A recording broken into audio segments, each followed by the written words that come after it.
Question 28 is: what types of phenomena can be produced in the presence of a physical medium?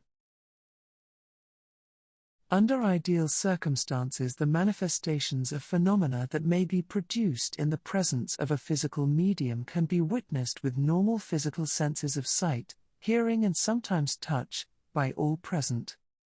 However, because of the complexity and difficulty of blending energies in a harmonious way, which is more often necessary to produce physical phenomena, demonstrations of this form of mediumship are often restricted to a small number of dedicated sitters.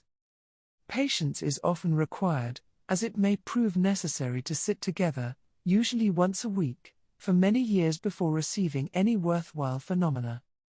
Furthermore, because the energy required to produce physical phenomena can react badly to daylight or normal artificial lighting, it is quite common for groups to sit in total darkness until they receive the go-ahead to use an infrared light. Although during the total darkness sessions some phenomena may be experienced, such as being touched by a spirit visitor or hearing them speak. I sat in one such circle, and on that occasion the spirit team managed to lift a table and move it around the room, gently touching each of us in turn. This demonstrated the total control they had over the table. Others experienced spirit hands touching them, and we all heard speaking those spirit people who wished to share their wisdom with us. When physical phenomena are forthcoming, and particularly when a red light is in use, it is undoubtedly worth the wait. It can, for instance, take the form of partial or the full materialization of spirit world people.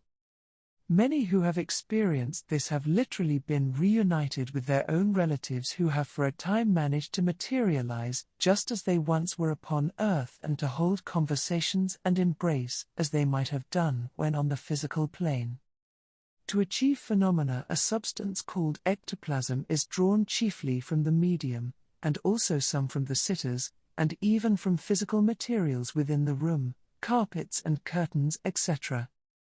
In more recent years, it has been reported that some groups are experiencing physical phenomena that eliminates the necessity for ectoplasm.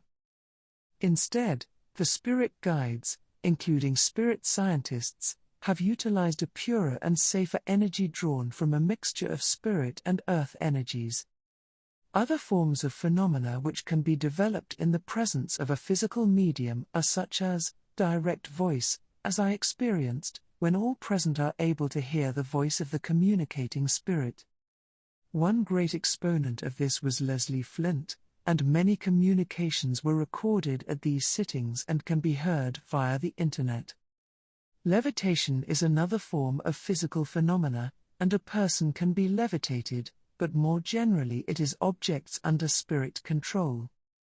When red light is used, these can be seen to fly safely around the room at great speed.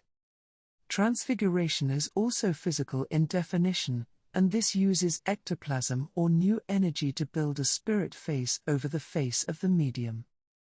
Last but not least are the apport and asport of small objects. The terms mean their materialization and dematerialization. Spirit apports of gifts are occasionally given to those in attendance. These are just a few examples of the main forms of physical phenomena which, over the centuries, have been demonstrated in the presence of a physical medium, producing the clearest and most undeniable proof of continuous life. If readers are drawn to investigate this form of mediumship, they can check out the Skoll group online. This group achieved amazing results as detailed in the book, The Skoll Report, which was produced detailing the experiment.